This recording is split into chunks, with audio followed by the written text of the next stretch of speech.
Welcome to Siargao of the North, Casiguran, Aurora Province.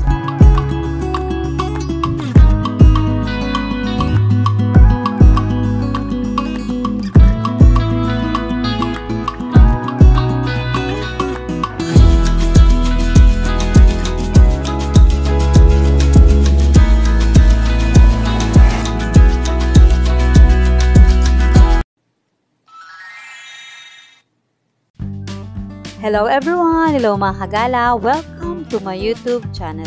For today's video, pupuntahan natin ang bayan ng Casiguran sa probinsya ng Aurora. Ang tour nga pala na ito guys ay collaboration ni Miss Pino ng Bactasin Travel and Tour at ni Miss Connie ng Makulit na Hikers. Ilalagay ko na lang sa description box ang link ng kanilang FB at FB page if sakaling naghahanap kayo ng tour organizer. Kung ikaw ay mahilig sa long drive na tulad ko, tsak na mag-enjoy ka dahil sa magagandang tanawin na may kita mo habang ikaw ay nasa biyahe. 11:30 PM nga pala kami nakaalis ng Manila guys. Almost 7 hours din ang biyahe bago namin marating ang bayan ng Casiguran. Kasama na dyan syempre ang dalawang stopover para sa mga kailangang gumamit ng restroom.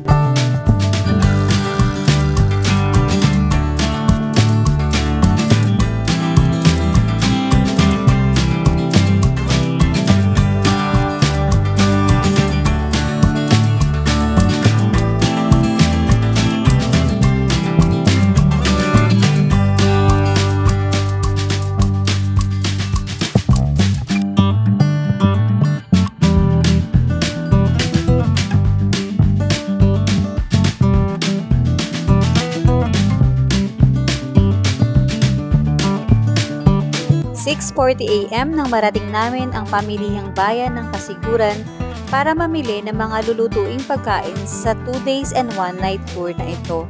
At dito na rin nga pala kami kakain ng aming breakfast. Breakfast muna kami. Breakfast muna. Sila ay mga kasama ko sa tour na ito. Shout out sa inyo guys! After namin makapag-breakfast at mamili ng supplies, balik na kami ngayon sa biyahe.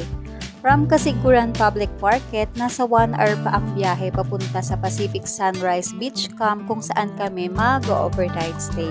Itong road na aming dinaraanan ngayon na isa sa pinaka-favorite kong road dito sa Casiguran. Nakakatuwang pagmasdan yung makukulay na paint sa mga concrete barriers. Ang tawag nga dito ng aming tour coordinator ay Road to Kindergarten. If sakaling alam nyo guys ang tawag sa road na ito, just comment down below. Nakakatuwa lang talaga siyang pagmasdan. Kapag nakita na ninyo guys ang signage na ito, kakanan kayo dyan. From there, nasa 30 to 40 minutes na lang ay mararating na ninyo ang Pacific Sunrise. May part nga pala ng road dito na ongoing pa ang construction, kaya baka malito kayo na kapag umabot kayo sa part na ito ng road ay akalain ninyo wala kayong madadaanan, pero meron. Sa right side kayo dadaan para makapunta kayo sa Pacific Sunrise Beach Camp.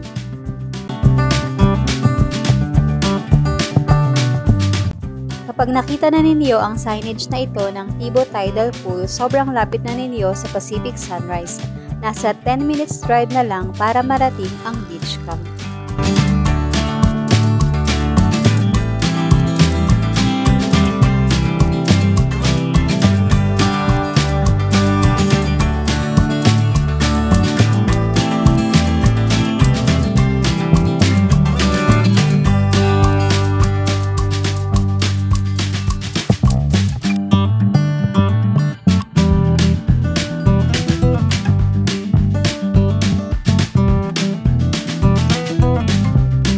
Finally, at 9:40 AM, nakarating din kami dito sa beach camp ng Pacific Sunrise.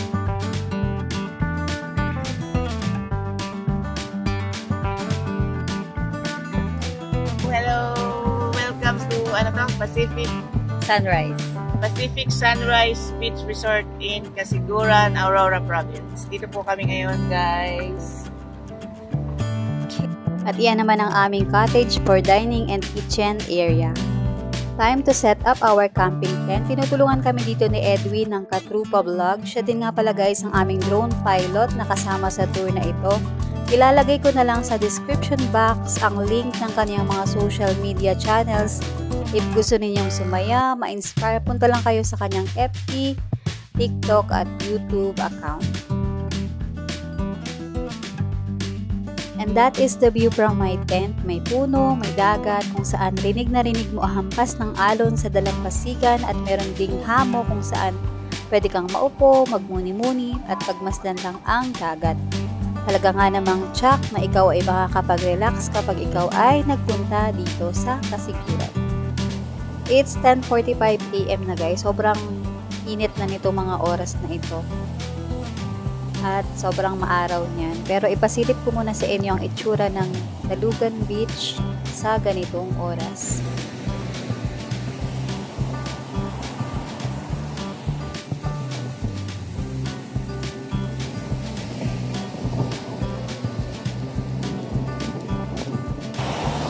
Ipinagbabawal ang paliligo sa part na ito ng Dalugan Beach dahil sa sobrang lakas at laki ng mga alon dito.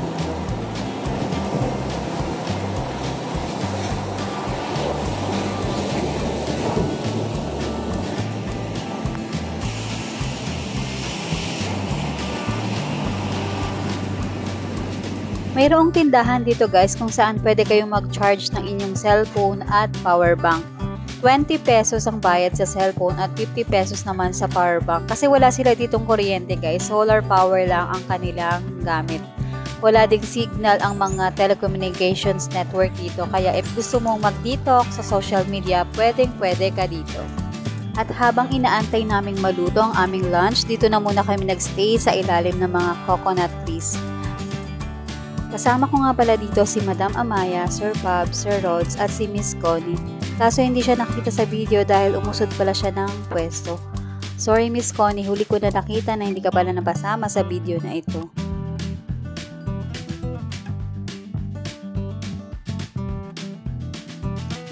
At nandito po si Miss Connie guys. Baka malito kayo ha, hindi po siya yung pusa. Siya po yung nakakap na kulay pink. Shoutout sa iyo Miss Connie ng makulit na hikers. Ito ang restroom dito at shower room.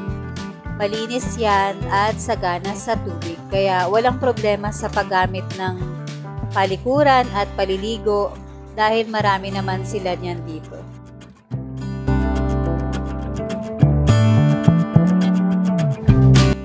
At ito pa ang iba kong kasama guys, si Toby, si Sir Rick at si Aaron.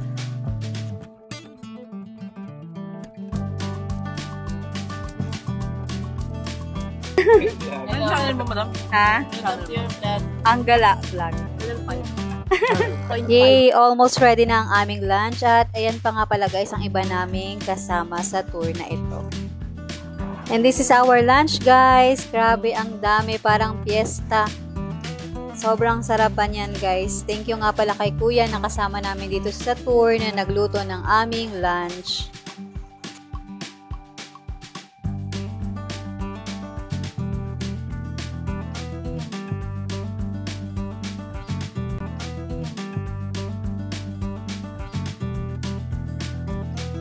And this is the whole group guys. Picture taking daw muna kami bago kami mag-lunch.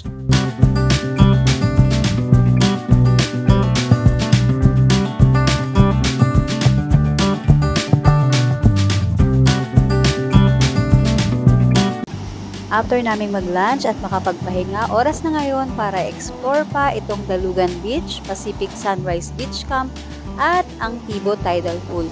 At bago yan, syempre nagpalit na rin kami ng aming OOTD. Ang kagandahan ng pagpunta dito sa Dalugan Beach ay very accessible siya by land. No need mo nang tumawid ng dagat para lang makita ang kagandahan ng beach na ito. Kung mapapansin nyo guys, wala masyadong tao dito dahil ang karamihan sa kanila ay nandoon sa Tibo Tidal Pool na pwedeng paliguan kahit ng mga bata at mamaya pupuntahan din natin yun.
you ulit na Trupa Vlog sa drone video na iyon. Talaga nga naman guys na nakabibighani ang ganda ng kabundukan at dagat dito sa Kasiguran.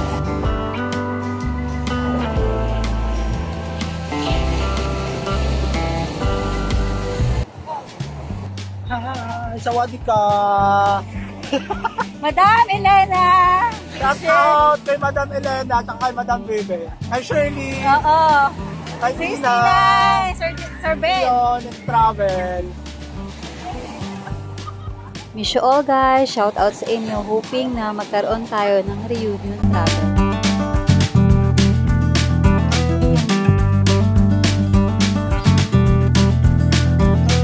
Papunta na kami ngayon sa Tibo Tidal Pool, pero bago yan, ipapakita ko muna sa inyo ang mga favorite picture location dito na Pacific Sunrise signage at ang leaning coconut tree.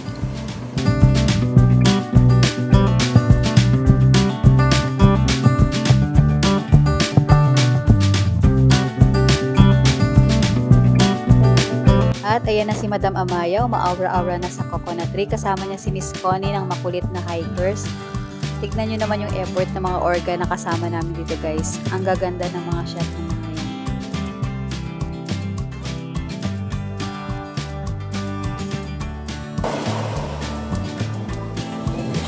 At ito naman si Diwata na kasama din namin sa tour na ito. At ito ang Tibo Tidal Pool na isa sa famous spot dito sa Kasiguran.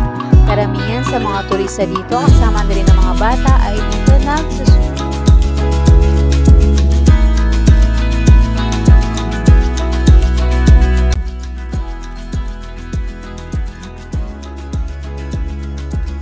At ayan si Diwata, ang aming naging photographer dito. Shout out sa iyo, Mikay. Thank you sa pagkuha ng aming mga photos.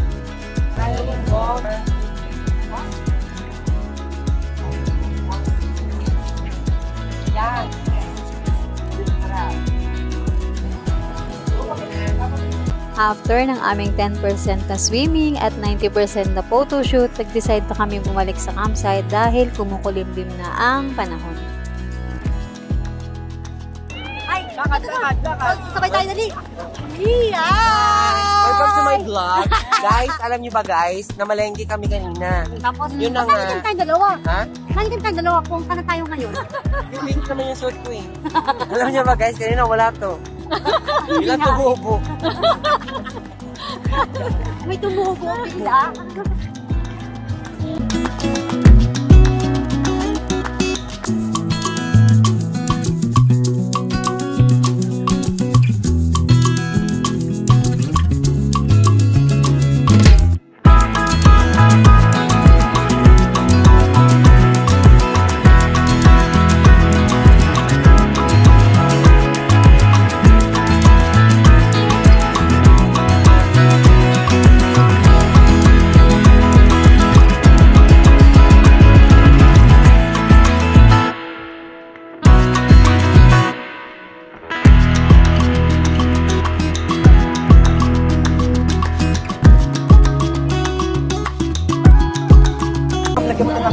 Itong block na to, lalagyan mo lang puti caption. Paano? Diba kunyari lalagyan mo lang ng puti caption dito kasi pag tinataas ko to, mababasa yung puti caption kasi ito yung block. Bakit nga kaya ako sa buwan? At yung hirap sign na to, sign na. Ito lang sign, mag-travel ka na. Lalagyan mo lang dalawa ng puti na o, mag-travel. Isa na yung sign to, mag-travel ka na. Mag-travel ka na. Kayong dalawa mag-usap. Gusto mo edit ko yung madam? Sige. Ay, madam, huwag ka maniwala. Lasing. Yes! May mga upload.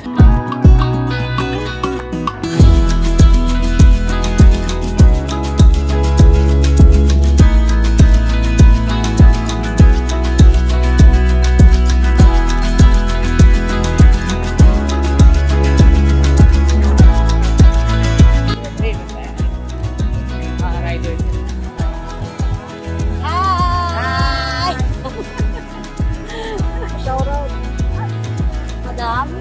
Ako wala na. Wala na. Past 5 PM na nitong mga oras na ito guys, padilim na rin at umaambon na habang kami ay pabalik sa campsite.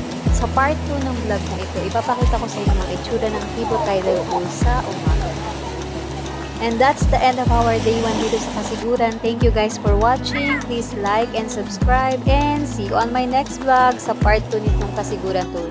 Bye!